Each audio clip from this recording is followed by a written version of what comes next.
Welcome back to Nolan's Cookery channel. In this video I'm going to show you how to make a vegetable stir fry. You can vary the ingredients. If you have leftover vegetables you can put some of those in, but the basics that I'm starting with today will be 100 grams of noodles. These could be fresh noodles like these, or they could be dried noodles. If they're dried noodles, then you need to put them into boiling water and cook them for about 4 to 5 minutes. But it's important that you follow the instructions on the packet because individual packets may vary. You also need a small carrot and a clove of garlic. I like garlic, so I'm going to put in 2 cloves, and 3 mushrooms, pak choi or Chinese leaves. These are Chinese leaves, but pak choi or broccoli are just as good. A tablespoon of oil and 1/4 to 1/2 of an onion. Now red onion will add colour, but if you don't have red onion, one of these brown onions will be fine. And yellow pepper and green pepper. Now you could have 1/4 to 1/2 a yellow pepper. You could have a mixture of green and yellow. You could use red pepper. It's really down to whatever you've got available really. And some soy sauce. So a tablespoon or so of soy sauce. I choose to have the light, which is lower in salt and sugar. But you could also use chow mein stir fry sauce or an oyster sauce, whatever. Okay, whatever goes with the preferences and depends upon who you're catering for and so on. Okay, so they're the main ingredients. You'll also need a small sharp knife and a vegetable chopping board and a wok and a stirring spoon. So you just have a wok and a stirring spoon. So to prepare the carrot, you can just peel.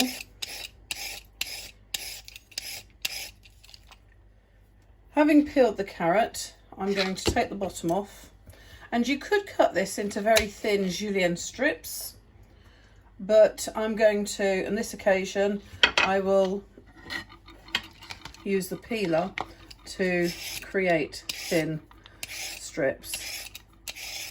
So they will go into those thin strips. Being peeled off now gives you a nice thin, perfect sort of slice. So I've now got plenty of carrot ribbons. The thing that you've got to be careful of doing this is that you don't peel your fingers. The mushrooms should be sliced or chopped. If they're large mushrooms like this, I cut them in half and then I turn them and go the other way using the claw grip to help hold the mushroom steady. Garlic grows as a bulb, like so, with lots of individual garlic cloves on. Now, 1 garlic clove could be enough. If you like garlic a lot, you could put in more than 1 clove. To prepare garlic, you just need to take the top and the bottom off. I press down on it with my hand to help loosen the skin. Peel it and then crush it. Now you can use a garlic crusher or you can slice it finely. The garlic can go through a garlic crusher.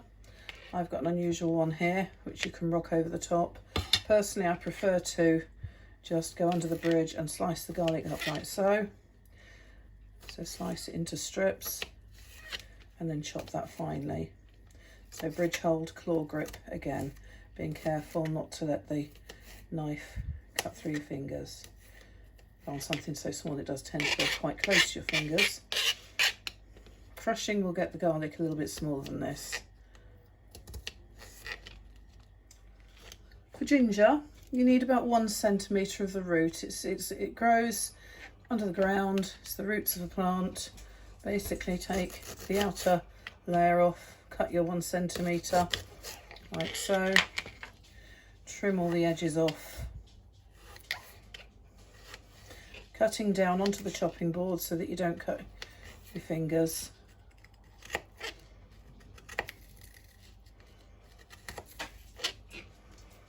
just take all of the skin off, like so. Make sure you haven't missed anything.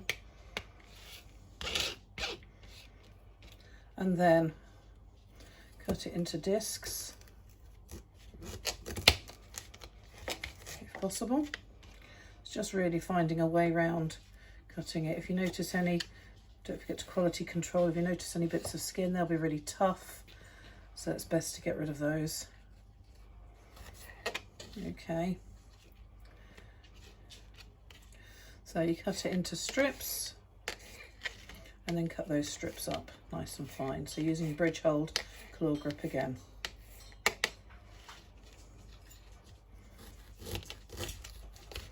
Bridge hold. 2 layers there, cutting them into strips, and then cut each of those strips. If you have them too big, when you bite into a piece of ginger, it's going to be really obvious rather than blended in. For the onion, you use about a quarter to half an onion, but I'm going to put the whole thing in because I do like a lot of onion in my food. It's easier to take the top off the onion. Red is good for colour, brown is equally just as good in terms of flavour and so on. Take the top off, cut through the root using your hands as a bridge, then peel to take the skin off. You can look at my separate video on how to prepare an onion in lots of different ways. Okay, but I'm going to take 1/2 of that at the moment. Hold the root away from the knife, go under the bridge, cut that into half so it's the equivalent of 1/4, and then I'm going to use the claw grip and just slice that. You could just take them as semicircles without that cut if you wanted to, but nice and thin. And with stir fry, it's important that you get all the pieces fairly consistent. So any one type is cut in a very similar way. You don't have great big doorsteps, chunks of food, and very thin slices. You try and keep it all consistent. The pepper, you just cut in half. Take the white out, always cutting down towards the board for safety. Pull all the insides out. You can cut them where possible. And wash your pepper before slicing. I've already washed this pepper. Cut the white off because you don't want that. Okay, and then very thin, consistent slices. This pepper's already been washed. Put the odd seed, it's not a problem. But you can go to the trouble of clearing those out as well. I turn the pepper this way up because it's much easier for slicing than cutting through the thicker skin. With the Chinese leaves or pak choi is very similar. You can handle them in the same sort of way. Just take a few leaves off, remove the base of the leaf. You can wash it. I like to chop it first, then wash it, but then cut that into slices, like so, and then cut the stalk up into slices too. Now when preparing chilli, I always tend to leave the chilli until one of the last things to prepare, because you need to make sure that your hands don't touch anything else and you need to wash them thoroughly afterwards. Now you can take the chilli and cut it in lengthways like so. Just cut it in half like that. And the recipe that I am sharing with you says 1/4 of a chilli. I'm actually going to put 1/2 in. And basically you just remove your seeds like so. Now the seeds are the hottest part. You can actually leave them in, but you're cutting it into strips and then chopping that finely.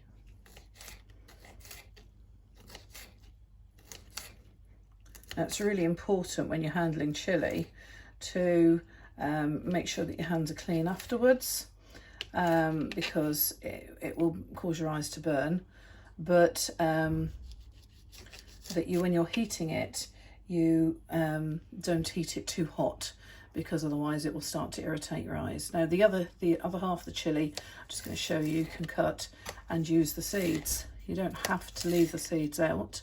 You can actually put them in because they actually add extra heat. Okay, like so. So it's either way will do.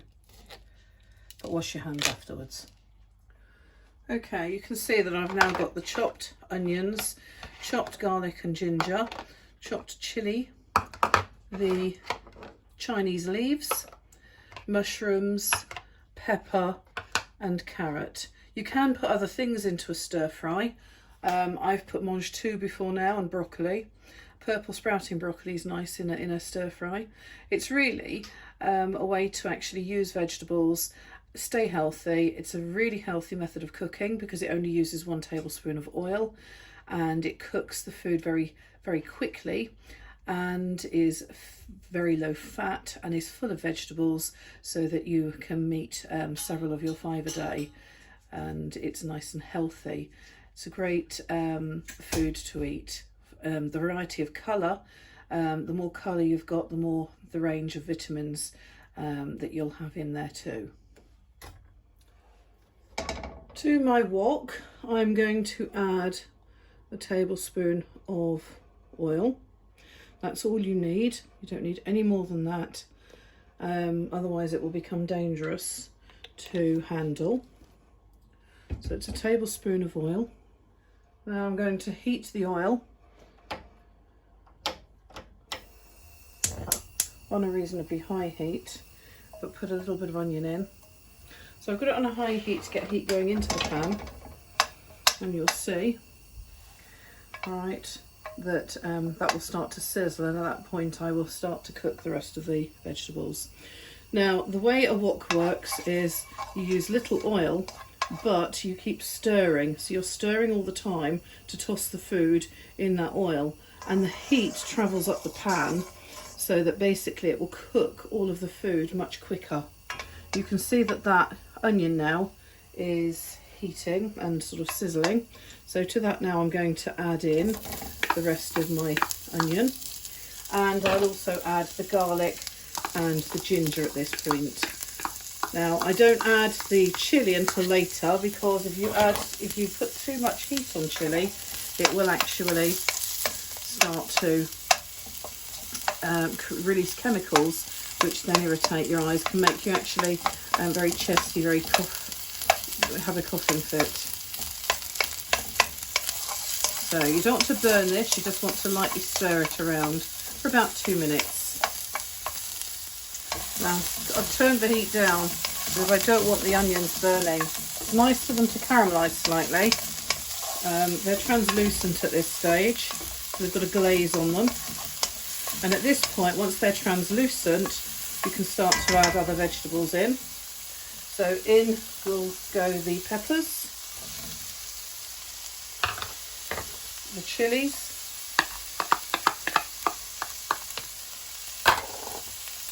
give them a little stir.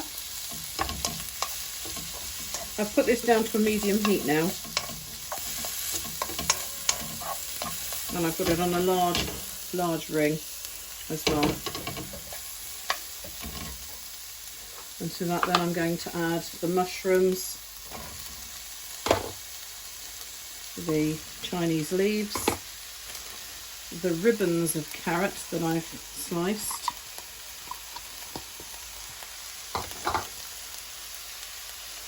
there's a few there that look like they're a bit darker, so I'll take them out. It's quality control.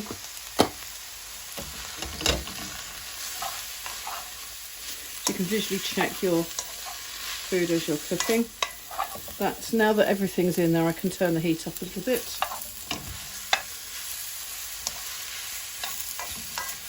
Keep stirring and cook for 2 minutes at this point. It's important to keep this moving in the pan so it doesn't stick, because you shouldn't find that you get food stuck to the bottom of your woks, okay? Because woks aren't really washed in the same way. They're wiped out and then brushed with oil or wiped with oil to sort of season them.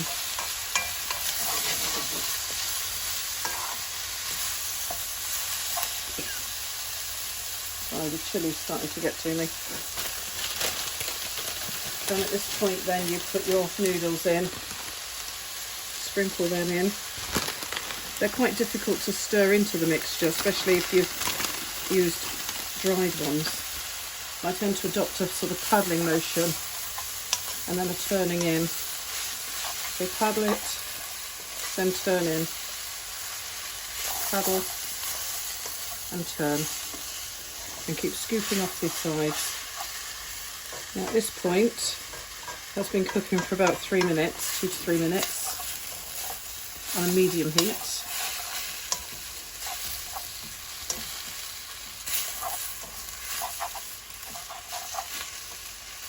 Okay, and then you can add the sauce. That's either a couple of tablespoons of the soy sauce, or if you've got another sauce, I've got stir fry sauce here at the moment, chow mein, so I can cook up some chicken with that and then put the chicken in. I've deliberately not used chicken at the moment because I'm actually thinking that a vegetable stir fry is much healthier.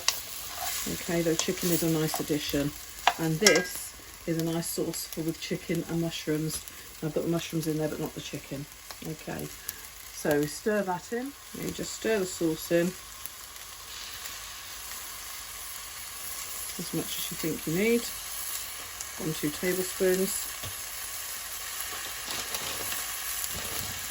And stir that in as well. Remember to keep the food moving across the wok so that it doesn't stick.